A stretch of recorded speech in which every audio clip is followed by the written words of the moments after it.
김건희 씨에게 공천 대가로 1억 4천만 원 상당의 그림을 선물한 혐의로 재판에 넘겨진 김상민 전 검사가 1심에서 일부 무죄를 선고받았습니다. 김건희 씨 집사로 알려진 김혜성 씨도 무죄와 공소기각 판결을 받고 풀려났습니다. 김상민 전 검사는 김건희 씨에게 2024년 총선 공천을 부탁하기 위해 이유한 화백 그림을 선물했다는 청탁금지법 위반 혐의 등으로 구속 기소됐습니다. 김건희 특검은 그림 대금 1억 4천만 원을 김 전 검사가 냈고 오빠 김진우 씨를 거쳐 김건희 씨에게 그림이 전달된 것으로 봤습니다. 그런데 1심 재판부 판단은 달랐습니다. 재판부는 특검이 제출한 증거만으론 구매 대금을 김진우가 부담했을 가능성을 배제하기 어렵다며 김 전 검사에 대해 무죄를 선고했습니다. 여사에게 그림을 주러 갔었는데 엄청 좋아하셨다고 들었다는 미술품 중개업자의 진술도 신빙성을 인정하기 어렵다고 판단했습니다. 다만 김 전 검사가 총선 당시 사업가 김모 씨에게 차량 대여비 등 4,200만 원을 받은 혐의는 유죄로 보고 징역 6개월에 집행유예 1년을 선고했습니다.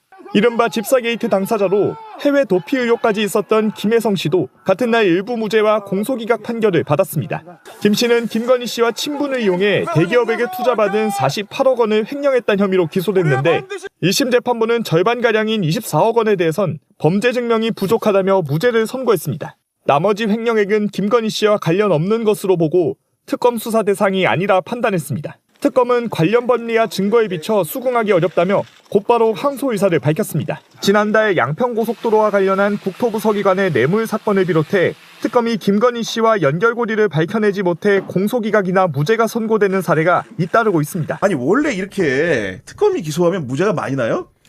그러니까 이게 많은 분들이 지금 헷갈리실 것 같아요. 그러니까 뭐 원래 무죄 추정이라는 게 있고 네. 입증 책임이라는 게 원래 검찰에 있어요. 그렇긴 하지만 무죄 나는율이 뭐 1, 2%밖에 안 돼요. 근데 이제 특검이 굉장히 지금 1, 2%가 문제가 아니잖아요. 그렇죠. 네. 지금 이미 그러니까 들어간 다른 것만. 일반적인 사건보다 네. 굉장히 많이 나는 거죠. 아니 이 사람들은요 정말 욕을 얻어 먹어야 돼. 바가지를 얻어 먹어야 되는 게 영장 청구 때도 그렇게 난리가 났었잖아요. 맞아. 김건희 특검팀은 영장 청구서부터 제대로 된 게 사실 거의 없었었어요. 그런데 그 난리치는 상황에서 책임은 안 지고 검사들끼리 또 싸우고 나는 우리 나가겠다 돌려보내줘라 막 그 난리를 치고 그래서 결국은 정말 그 이후부터는 수사가 제대로 안 돼가지고 우리가 정말 너무너무 걱정을 네. 하고 막 그랬었잖아요.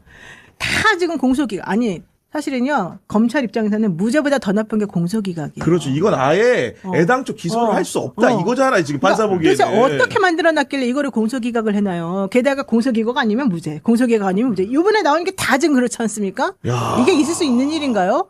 일단은 김상민 전 부장검사의 혐의가 좀 민동희 평론가님 어떤 거였죠? 그러니까 지금 매간매직 의혹으로 재판에 넘겨졌고요. 김상민 같은 경우는 청탁금지법 위반 혐의를 네. 받고 있습니다. 그 이완 화백 그림 있지 않습니까? 이걸 1억 4천만 원 정도에 이제 사가지고 네. 김건희에게 이제 전달을 했다는 그런 의미, 이제 그런 혐의인데 2024년 총선 공천 등을 청탁한 혐의로 지금 재판을 받아왔거든요. 근데 지금 오늘 판결 내린 거 보면은 일단은 특검 쪽에서 김상민이 자기가 돈을 들여가지고 네. 이완 화백 그림을 사가지고 그걸 김건희한테 직접 전달했다는 그런 거를 특검팀이 혐의를 입증하는데 실패했다. 아. 그래서 무죄. 참, 그러니까 쉽게 얘기하면은 산 것도 입증을 못했고 맞아요. 김상민이가 전달한 쉽게 것도 김건희한테 전달한 것도 입증을 못했다는 입증을 건데 못했다.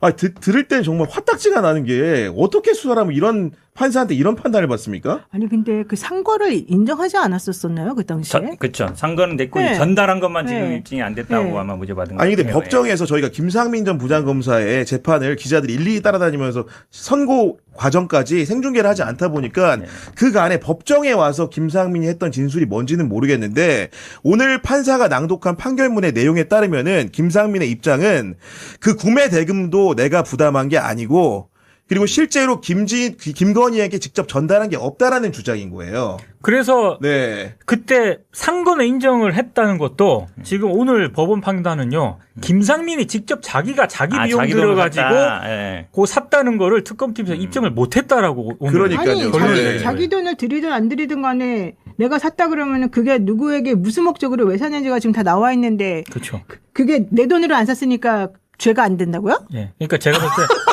특검 수사도 문제고 아니, 그러면- 재판부터 더 문제고. 그러면 돈 없는 사람들은 다 내 돈으로 안 사서 내가 이 사람 돈 빌려가지고 샀네. 이러면 다 무죄라는 거 아니에요 지금? 얘기가? 아니, 그러니까 우리가 보기에도 이걸 구매한 시점이 2023년이고 이듬해 총선이 치러졌고 이 과정에서 김건희가 김상민을 위해서 보여준 행위들에 대해서 우리가 정황을 다 알고 있잖아요. 그 다음에 이제 공천을 못 받은 다음에 국정원장 법률특보라는 유력한 자리에 가다 보니까 김상민 혼자 실력으로 갔겠느냐 이게 의문인 거고 그 과정에서 이런 금품이 있었을 것이라는 혐의와 첩보를 기반으로 해서 수사를 해서 기소를 한 건데 기본적으로 물건이 가지 않았다 이런 실존적인 문제 가지고 무죄를 한 겁니다 지금. 아니 이렇게 되면 네. 매간 매직 다 무죄예요. 이제 김건희는 완전 살편 났어요 지금. 나 부활한다 그러더니 진짜 부활할 것 같아. 이제 강남에서 진짜 국회의원 나오겠다고 하게 생겼어요. 그러면 여러분들 제일 많이 하는 거 선물 받으면 뭐 하는 줄 아세요? 어떻게 하죠? 선물 돌려막기 하잖아요. 아. 내가 민동기 기자가 나한테 선물 주면 내가 그거 그대로 웃혀놨다가 내가 네. 나중에 국유형한테 준단 말이야. 근데 내가 국유형한테 줄 때 다른 목적을 가지고 줘요. 나 여기 좀 여기 출연 좀 하게 해주세요. 이런 목적으로. 내가 누구한테 샀는지 그게 뭐가 중요해요. 일단 내 소유로 된 것을 국유형 기자에게 내가 주면서 국유형 기자님 나 정말 경향TV 나가고 싶은데 왜 나를 안 불러주나요? 네. 잘 좀 부탁드려요. 하면서 내가 진짜 줬어요. 같아요. 좋아요. 내가 그렇게 했다고 칩시다. 네. 자, 그러면은 이 선물은 민동기가 산 거고 노영이가 산 게 아니니까 노영이가 그렇게 구교영에게 텔레비전 나오게 해달라고 청탁해도 괜찮습니까? 아니죠. 원래 네. 청탁금지법 위반 저희가 만들 때 제가 변협의 수석대변인으로서 그 만드는 자리에 제가 참석을 했어요. 우리가 그 당시에 바로 이런 상황을 딱 상정해가지고 그래서 언론사도 집어넣고 네. 그 프로그램 같은 거 만드는 그런 사람들한테는 청탁 같은 거 하면 안 된다. 그래가지고 만든 게 바로 그 범죄였었어요. 그 죄명이었어요. 맞아요. 근데 네. 지금 얘기를 들어보면 자기 돈으로 산 건 아니다? 그러니까 괜찮다? 이게 도대체 무슨 근데 말이에요? 김상민은 무죄를 받았지만 그러니까. 노영희 변호사님 실제로 그러잖아요. 네, 근데 구속될 나는 것 같습니다. 구속이야.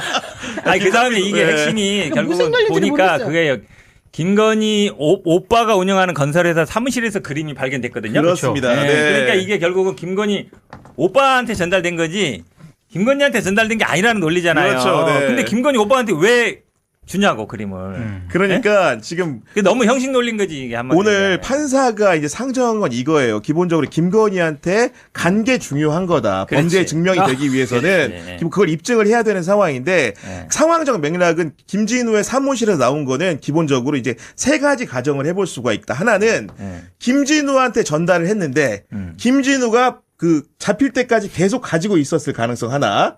두 번째 가능성은 김진우한테 갔다가 김건희한테 갔다가 다시 김진우한테 돌아와서 보유하고 있었을 가능성.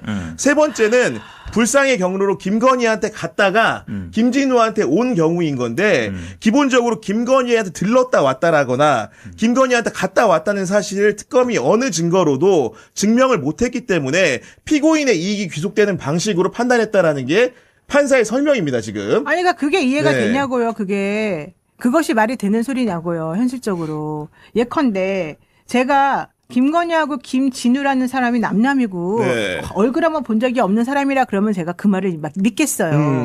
근데 김진우하고 김건희는 경제적 이해 공동체인데다가 모든 종류의 상황을 다 같이 한 사람 아니에요? 사업들에 대해서도 예를 그럼요. 들면 네. 그 둘이 형제간이잖아요. 친남매간 아니에요?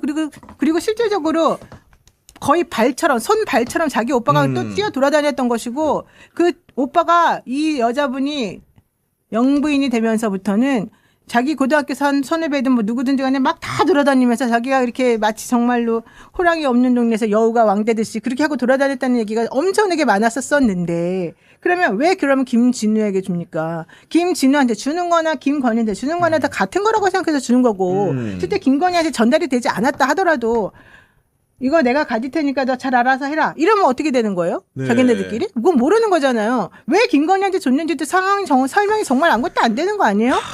아이고 오빠한테 줄 이유가 없지 왜 줘? 오빠가 김건희 오빠한테 주는 거지. 김건희 오빠한테 오빠 그는 김건희의 오빠니까 주는 거지. 그렇지 당연하지. 왜 주냐고 노영이 그 오빠만 사람한테. 주겠냐고요.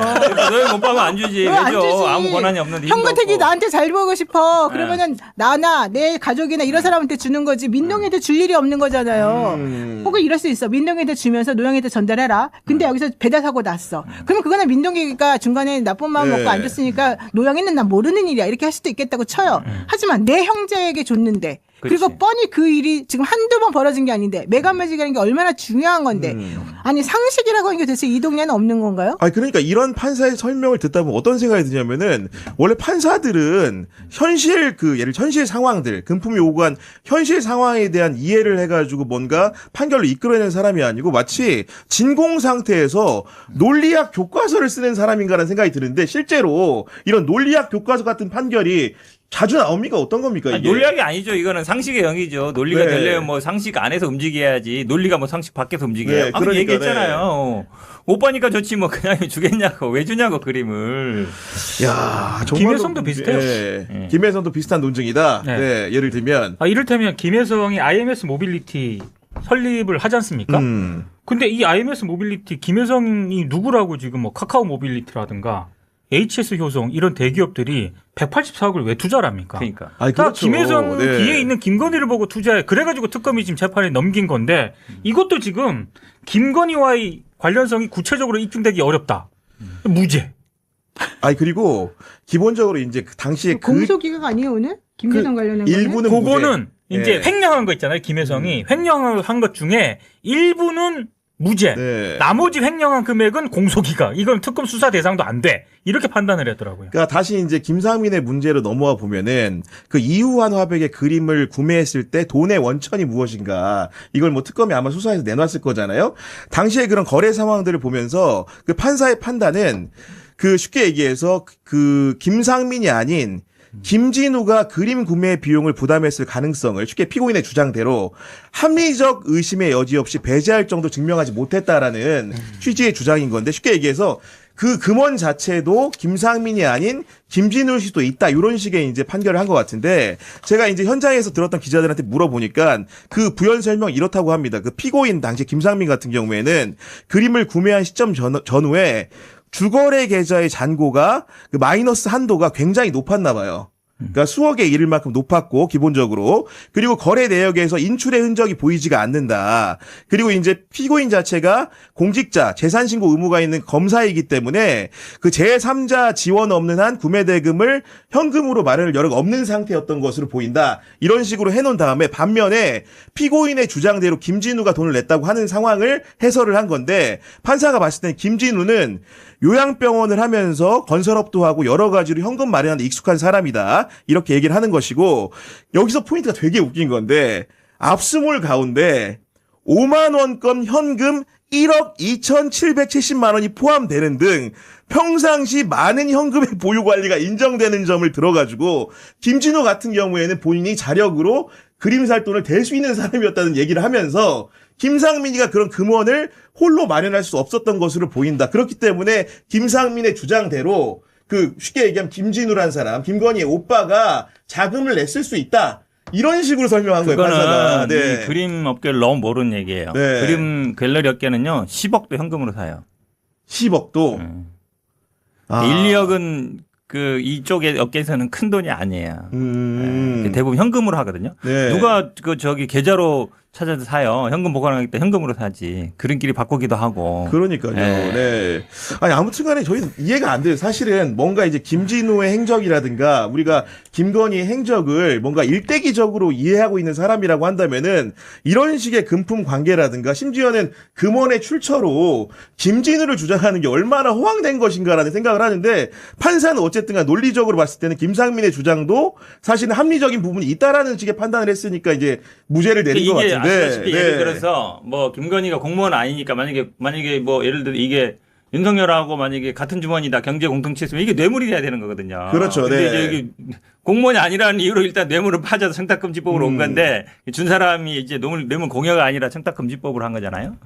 근데 어쨌든 부인이니까 한번 빠지고 그렇죠. 오빠니까 이제 빠지고. 그러니까. 이러면은 뭐 이제 처벌 가능성이 하나도 없는. 아니 근데 이게 보면은 지금 한 명의 판사만 그러는 게 아니고요. 연거퍼서. 엄청나게 많은 판사들이 줄줄줄줄 똑같은 얘기를 지금 하고 있다는 거예요. 우선 첫 번째 그 검사가 주장하는 내용이 입증되지 않았다. 이게 이제 첫 번째 이 모든 판사들이 지금 공통적으로 한 5명 정도가 쭉 연달아서 지금 하는 말이에요. 뭐 명태균 사건이든 김건희 사건이든 무슨 사건이든 간에. 그다음에 두 번째로는 실질적으로 이 사람들 간의 관계에 있어서 나는 요만큼만 보겠다. 이게 이제 이 판사들이 한 얘기예요. 그럼 첫 번째 입증이 안 됐다라고 하는 거는 검사가 잘못한 거예요. 그렇죠. 네. 두 번째 요만큼만 보겠다는 거는 판사가 요만큼만 법 적용을 이렇게 일반적으로 해야 되는 거를 요만큼만 줄여갖고 줄여갖고 얘네는 처벌하지 않을 내 마음을 가지고서 무조건 요만큼만 하려고 한 거야라는 거예요. 이거는 판사가 잘못이에요. 네? 그렇죠. 그러니까 네. 이러한 일련의 흐름이 왜 나타나는지를 봐야 돼요. 여기서 핵심은 왜 이런 일이 계속해서 벌어지고 있는가. 한 번도 아니고. 검사가 엄청나게 잘못했다는 건 정말 이거는 뭐 증명이 되는 거죠. 왜냐하면 모든 종류의 판사들이 다 검사가 잘못했어. 검사가 입증을 제대로 안 했어. 지금 얘기를 하고 있으니까. 맞습니다. 네. 그러니까 첫 번째 그 얘기는 너무너무 당연한 것이고 우리가 그동안에 계속 그 얘기하면서도 그래도 우리는 특검을 믿어보자. 특검을 믿어야 된다. 특검이 잘하기를 바란다. 계속 그 얘기하면서 실제 특검이 어떻게 공소제기했는지 내용을 정확히 모르니까 조심조심 했단 말이에요. 근데 알고 봤더니 수많은 판사들이 전부 다 검사들이 너무 제대로 못해서 내가 제대로 판결 내릴 수가 없었는데 이런 얘기하고 있으니 일단 특검은 무조건 잘못했죠. 네. 근데 두 번째 왜 판사들은 이번에만 그렇게 속 좁게 눈을 이렇게 요만큼만 딱 가리고 여기에 대해서만 판단하려고 하는가. 이게 이제 뭐가 문제냐면 지난 특검 때 윤석열과 한동훈이 박근혜 전 대통령과 최순실과 뭐 등등등 사람들에 대해서 기소를 했었었고 그때 대부분 다 유죄 나왔었죠. 대부분 유죄가 나왔죠. 그때는. 네. 네. 그때 판사들이 반성을 했대요. 우리가 너무 이걸 확장 해석해주고 너무 이런 것들을 많이 걔네들이 말하는 대로 그냥 다 받아들여 줬었나 보다.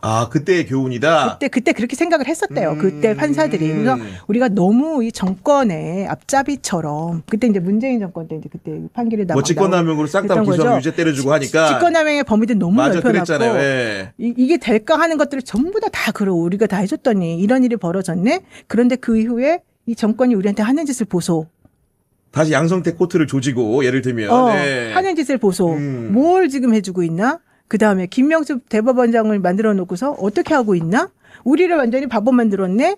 이게 엄청나게 쌓여 있었다는 거예요. 그런데다가 지금 판사들도 김명수 대법원장이 들어와가지고 이 고등법원 올라가는 거 다 좀 잘라놨잖아요. 못 올라가게 해놓고 이게 지금 본인들 입장에서는 되게 화가 많이 나는 구조래요. 야, 진짜 그거에 대한 어떤 반발이에요? 아니면 진짜 조희대 다 다 그냥 포함. 다 복합이지. 하나만 있는 게 아니에요. 그러니까 결국은 그 특검이 기소하고 공소유지를 하는 과정에서 잘못이 있다라는 것들을 우리가 민중기 특검의 사례를 통해서 여러 차례 이제 어떻게 보면 지적을 해왔는데 실제로 법원 판사들이 왜 특히 특검이 기소한 사건에 대해서 현미경 잣대를 되느냐 유무죄 판단을 할 때 이런 부분에 대한 설명을 노영희 변호사님이 해주신 건데 이런 해설에 좀 공감을 좀 하십니까? 공감합니다. 네. 말씀하신 것처럼 사실은 지금 무죄 판결 이유들이 굉장히 형식 논리잖아요. 결국은 오빠한테 갔으니까 뭐 김건희한테는 안 갔다는 논리. 그러니까, 한마디로 네. 얘기하면 그런 논리들이 형식상은 맞을 수 있는데 그렇게 하면 사실은 뇌물이나 청탁금지법으로 처벌할 수 있는 사건이 거의 없어져요. 증명이 그렇게까지 되는 그렇죠. 게. 네. 왜냐하면 대부분 뭐 직접 주는 것보다 돌려서 우리 소위 말하는 쓰리쿠션 돌린다 그러잖아요. 그런 게 되게 많잖아요. 물론 이제 뇌물은 뭐 제3자 뇌물도 있고 돌려서 줘도 걸리긴 하는데 근데 지금 말씀처럼 청탁금지법도 그런 걸 다 염두에 두고서 이제 만든 건데 사실은 직접 하는 것보다 돌려서 하는 경우가 훨씬 많거든요. 근데 이렇게 되면 돌려서 주는 거는 다 그러니까 용서가 된다는 얘기잖아요. 이제 앞으로는 청탁할 때 네. 권력자의 배우자의 오빠나 동생이 있는지를 확인을 해가지고 그렇죠. 오빠나 동생에게 권력자의 그 부인이 모르게 주면 됩니다. 그죠? 아니, 예. 그러니까 친척 통해서 제3자 통해서 들어가도 되고 곽상도 경우처럼 아들 통해서 퇴직금으로 줘도 되고 그것도 역시나 이런 거 다 예. 문제죠. 똑같은 뭐. 논리예요. 네. 아들 사건도. 아니 그런 거 다 필요 없고요. 그냥 우리 네 명이서 친하게 지내면서 나중에 무슨 문제 생기면 내가 얘한테 찔러줄 테니까 얘가 한번 이렇게 돌려가지고 여기다 궁극적으로 주자. 이것만 얘기해가지고 서로 줘도 괜찮아요. 그게 그렇게만 해도 괜찮아요. 쓰리쿠션 돌린다 그러잖아요. 이렇게 돌린다 그러잖아요. 쓰리쿠션. 박상도 얘기 해도 돼요? 아니 그럼요. 그럼 당연하죠. 네, 그 예. 얘기도 사실은 원래는 이게 뭐 제3자 뇌물 얘기도 있었잖아요. 제3자 뇌물이라는 게 이 사람이 공무원이에요? 자꾸 이 사람 뭐 얘기해요. 네네. 공무원 여기다 청탁을 해야 되는데 네. 이 사람한테 직접 주는 거 좀 애매한 것 같아. 그러면 이제 저기 잘 아는 사람이 있을 거 아니에요. 뭐 절이든 기관이든 저 사람한테 주고 잘 얘기해달라. 두 사람은 이제 특수 무슨 관계가 있어요? 그렇죠, 그게 그렇죠. 제3자 뇌물이거든요. 그렇습니다. 그럼 예를 들어서 근데 보통 만약에 둘이 만약에 경제적 공동체가 되면 그건 뇌물이고 같은 주머니라 치면 예전에 뭐 박근혜 같은 것처럼. 근데 아버지 아들은 제3자로 보긴 좀 그렇잖아요. 솔직히 얘기하면. 당연하죠. 경제 공동체 같은 주머니지. 맞습니다. 근데 그거를 지금은 그래서 단순 뇌물로 기소한 건데 어쨌든 무죄 났거든요. 1심에서. 근데 어쨌든 그 아들은 이제 결혼하고 했으니까 별개 경제 공동체다. 그러니까 아들이 받은 거는 곽상도한테 뇌물이 아니라는 거잖아요. 뇌물죄가 아니다. 안 예. 된다는 거잖아요. 이게 이리처럼 형식 논리가 어디 있어요. 부인 오빠한테 줘도 안 되고 아들한테 줘도 안 되고. 아니 더군다나 저희가 잠깐 서두에 얘기했지만은 청탁의 결과물이라는 게 없으면 모르겠습니다. 예. 결과물이 다 존재하지 않습니까? 지금 이 상황에서?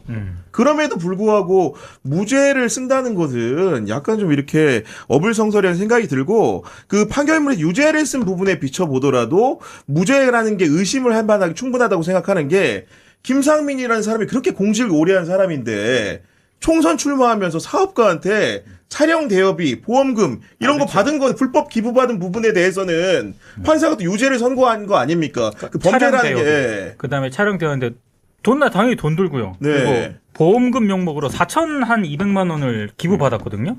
요거는 또 인정을 했어요. 그래서 징역 6개월에 집행유예 1년.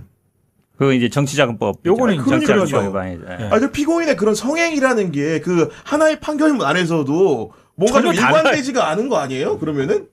그러니까 이런 식의 습성이 있다라는 것은. 예. 모르겠어요. 왜 이렇게 됐는지 모르겠어요. 그리고 야, 김상민은 정말로, 이미 현직 검사에 있을 때부터 자기 출마한다고 뭐 그죠, 문자 보내고 보내고 막 그게 그랬어요. 보도가 나기도 했고 그리고 김건희가 직접 통화 녹취도 공개가 됐잖아요. 그러니까요. 조국 뭐 수사 때 뭐 김상민 어쩌고 저쩌고 그 얘기까지. 그리고 이제 정치자금법도 사실은 이게 중한 범죄입니다. 그런데도 불구하고 판사가 집행유예를 선고하면서 어떤 얘기를 했냐면은 초범이고 공직자로 상당 기간 성실하게 봉직했고 구속기소 이후 상당 기간 구금 생활을 한 점 등을 참작해서 징역형의 집행유예를 선고한다고 하면서 최종 형량을 징역 6개월에 집행유예 1년으로 정했는데 많은 분들이 궁금해하십니다. 상당 기간 성실하게 공무원으로 봉직한 건 어떻게 입증하는 겁니까 도대체 지금 왜? 그건 뭐 경력 증명서 내는 거죠. 경력 증명서 내고 아니 그다음에 그때 뭐 오래 근무하면 10년 20년 근무하면 뭐 상 같은 거 하나씩 줘요. 그런 걸로 모범검사상 이런 거 냈나 보니까. 아니 무슨 뭐 검찰총장상 방 뭐 지방검사장상 뭐 이런 거면 그러면 이제 보통 경력 증명서랑 상장 내면 보통 아니 근데 법률가면 특히나 법률가가 이런 공직을 오래 한 사람이고 법을 알만한 사람이 불법을 저질렀으면 오히려 가중사유가 돼야 되는 거 아닙니까 변호사님? 당연히 그렇게 해야 되죠. 네. 그리고 옛날에는 그 판결할 때 양형사유로 더 엄격하게 해줬어요. 네가 그 자리에 있고 네가 정확하게 상황을 더 정확히 알고 있는 사람으로서 너는 더 엄하게 다스려야 된다. 이게 원래 우리 판결문에 맨날 나오는 얘기였어요. 맞아요. 네. 근데 요즘에는 그런 자리에 있는 박성재도 법이 맞는지 안 맞는지 모르는 게 당연하다는지. 그때 영장 기각해주면서 그런 얘기를 해주고 진짜 그런 일을 막 업으로 삼고 밥을 먹으면서 살았던 네. 사람들한테도 야 네가 그렇게 헷갈릴만 하다. 너 잘했다. 이런 얘기를 해주니까 도대체 무슨 상황인지 모르겠다는 거예요. 이게 무죄가 받으면 이 그림이 어디로 갈까요? 꼭 갖고 있던 사람 아 다시 이제 오빠한테 가는 오빠가 겁니다. 이제 김건희 합법적으로 오빠한테. 그림을 이제 소유할 수 있는 권한이 생기는 거예요 이제 합법적으로. 그냥 검찰에서 법원에서 인정해 준 거잖아요. 이거 네 거야. 그리고 그러니까 특검에서 사실은 애당초 이제 그 결국 김진우의 진술을 받아내려고 했으면은 제대로 수사해서 어떻게 보면 이게 신병을 구속한 일을 뭐 꼬린이라는 표현을 쓰기도 하는데 사실 적절한 표현인지 모르겠습니다만은 수사를 제대로 해서 뭔가 신병 확보를 했어야 되는데 사실 엉터리 진술을 보고도 그렇게 못하다 보니까 그런 상태로 재판이 갔고 김상민에 대해서 무죄를 선고할 만한 빈틈을 열어준 게 아닌가 이런 생각도 함께 드는 맞습니다. 건데 이와 함께 아까도 얘기했지만 그 김건희의 집사로 알려진 김혜성 씨도 무죄와 공소기각의 선물을 받았는데 이분의 언론에 알려진 그 공소사실 내용 묘지를 말씀드리면은 김건희와의 친분을 내세워가지고 대기업들로부터 184억 원을 투자받고 이 중에서 48억 원을 빼돌린 혐의라는 건데 그렇죠. 정말로 특검의 공소장이 사실에 부합한다고 한다면은 이거는 굉장히 중한 범죄 아니겠습니까? 그런데 오늘 1심 선고문은 24억 3천만 원 정도를 횡령한다고 하는 거는 이거는 특검팀이 수사 대상에 포함이 되는데 우리가 봤을 때는 이거 범죄가 좀 증명됐다고 보기 어려워. 무죄. 이렇게 했고요. 그럼 나머지 이제 24억 3천 원 빼고 나머지 있지 않습니까? 네. 횡령한 40매도 가운데 나머지는 이거는 특검 수사공이 벗어났어. 그래서 공소 기각.